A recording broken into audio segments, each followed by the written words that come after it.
நேயர்களுக்கு வணக்கம். நான் உங்கள் பட்டுக்கோட்டை ஜோதிடர் சுப்பிரமணியன். அதாவது வாழ்க்கை துணையால் யாருக்கு யோகம்? உதாரணமாக ஒரு மனைவிக்கு கணவரால் யோகம் கிடைக்கக்கூடிய அமைப்பு, மனைவியால் கணவருக்கு யோகம் கிடைக்கக்கூடிய அமைப்பு, அதாவது வாழ்க்கை துணையால் யாருக்கு யோகம் கிடைக்கும், அதை பற்றி தான் உதாரணத்துக்கு இதை எடுத்துக்கிறேன். அதாவது ஒருத்தர் ரிஷபலக்கணமாக இருந்தால், கலத்திரக்காரகன் சுக்கிரனாக இருந்து, குடும்பஸ்தானாதிபதியும் ஆட்சி பெற்று, ஏழுக்குடையவன் செவ்வாய் 10ல் இருந்தால், மனைவி வந்ததுக்கு அப்புறம் தான் அவருக்கு தொழில் அமையும், வருமானம் அமையும், வாழ்க்கை அமையும்.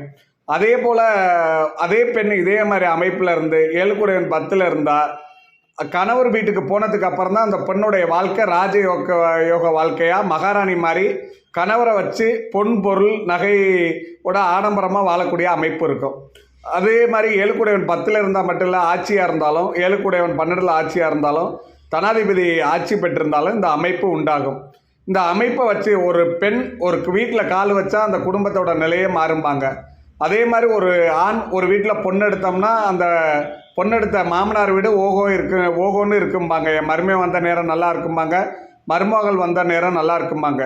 இந்த மாதிரி அமைப்பு ஜாதகத்தில் நம்ம பார்த்தா கண்டுபிடிச்சிடலாம். கலத்திரக்காரகன் சுக்கிரனாட்சி, இது தனாதிபதி புதனாட்சி, அதான் இவர் தான் இல்லறத்துக்குரியவர், குடும்பத்துக்குரியவர். அதே மாதிரி கலத்திர ஸ்தானாதிபதி செவ்வாய் ஆட்சி கேந்திரம். இதுதான் அமைப்பு. அன்புடன் பட்டுக்கோட்டை ஜோதிடர் சுப்பிரமணியன்.